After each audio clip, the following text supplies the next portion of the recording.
Hello दोस्तों, स्वागत है आप सभी का अपने यूट्यूब चैनल क्रैश क्लासेस में। आज हम लोग देखने वाले हैं जो क्लास टेंथ का मोस्ट इम्पोर्टेंट 2 नंबरी क्वेश्चन, ठीक है, जो इससे बाहर एक भी नहीं जाएगा एग्जाम में।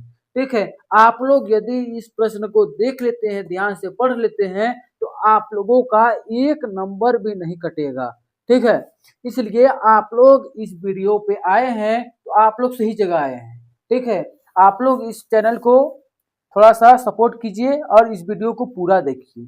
ठीक है, और इसमें क्या क्या कमी लगता है आप लोग बताइए, मैं उस विषय पे आप लोगों का वीडियो अपलोड करूंगा। ठीक है, ज्यादा बहस ना करते हुए डायरेक्ट हम प्रश्न पे पढ़ते हैं। पहला प्रश्न क्या बोलता है, फ्रांसीसी क्रांति कब हुई थी? ठीक है, तो फ्रांसीसी क्रांति कब हुई थी? तो 1789 में हुआ था। ठीक है, आप लोग इतना जान गए। आगे देखते हैं हम लोग क्या है, नेपोलियन बोनापार्ट कौन था? तो जो नेपोलियन बोनापार्ट था वह फ्रांस का एक शक्तिशाली शासक और सेनापति था। ठीक है, यानी कि 2 महत्वपूर्ण आदमी था। ठीक है, आगे देखते हैं हम लोग क्या है कि राष्ट्रवाद से आप क्या तात्पर्य है?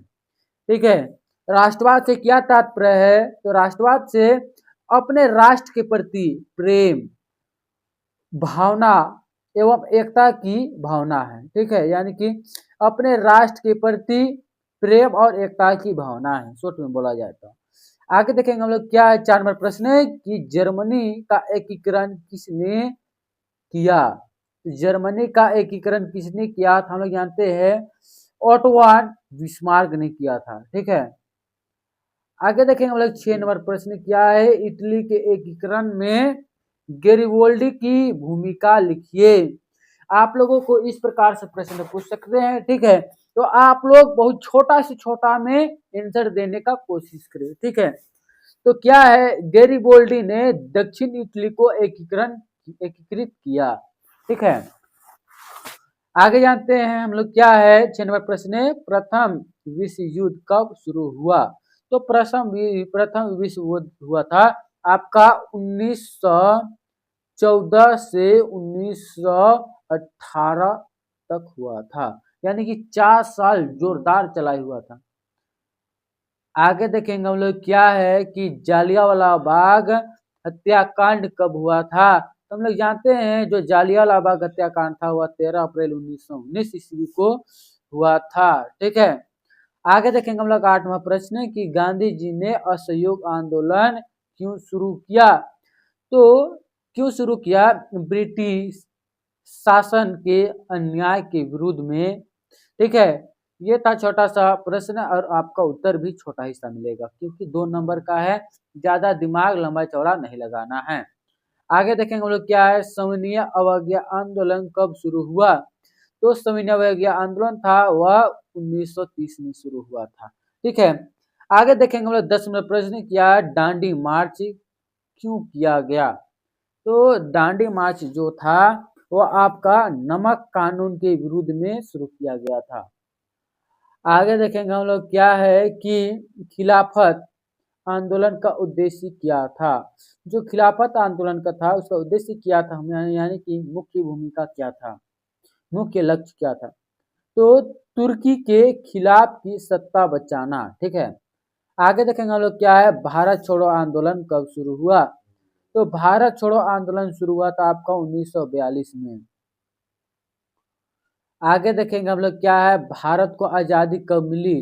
तो जो भारत को जो आज़ादी हुई थी वह 15 अगस्त 1947 ईस्वी को हुआ था।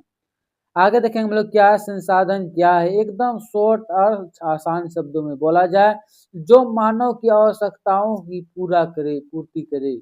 ठीक है, उसी के तो संसाधन कहते हैं। आगे देखेंगे हम लोग क्या है कि नवीकरणीय संसाधन क्या है? तो जो नवीकरणीय संसाधन यानी कि जो दोबारा बना सकते हैं, जैसे कि जल और वायु, ये नवीकरणीय संसाधन हो गया। ये सब कभी समाप्त नहीं होगा, लेकिन बोल दिया अनवीकरणीय जिसे हम समाप्त हो सकता है, जैसे कि कोयला, पेट्रोलियम। ठीक है, आगे देखेंगे हम लोग क्या है कि भारत में कितनी ऋतुएं होती हैं? तो भारत में ऋतुएं का नाम पूछ रहा है, तो भारत में 4 ऋतुएं होती हैं। कौन कौन सी होती है आप लोग कमेंट सेक्शन पे बताइए, क्योंकि आप लोगों का के लिए खाली पूरा है कमेंट सेक्शन। ठीक है, आगे देखते हैं क्या है, मानसून से क्या तात्पर्य है। तो जो मानसून से आपका तात्पर्य क्या हो जाएगा, मौसमी पवन जो वर्षा लाती है। ठीक है, आगे देखेंगे हम लोग क्या है कि काली मिट्टी किस फसल के लिए उपयुक्त है।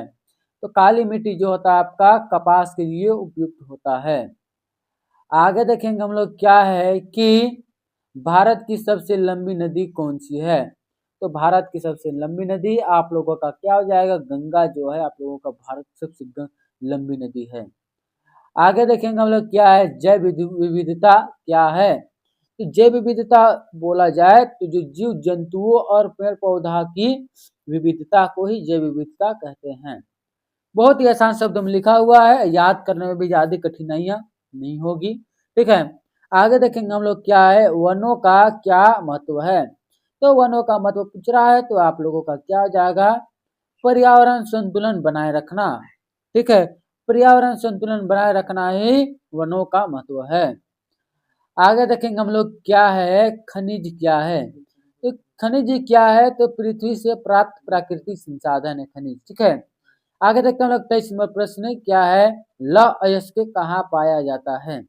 तो लौह अयस्क जो होता है झारखंड के झरिया और उड़ीसा में पाया जाता है। आगे देखेंगे हम लोग क्या है कि उद्योग क्या है।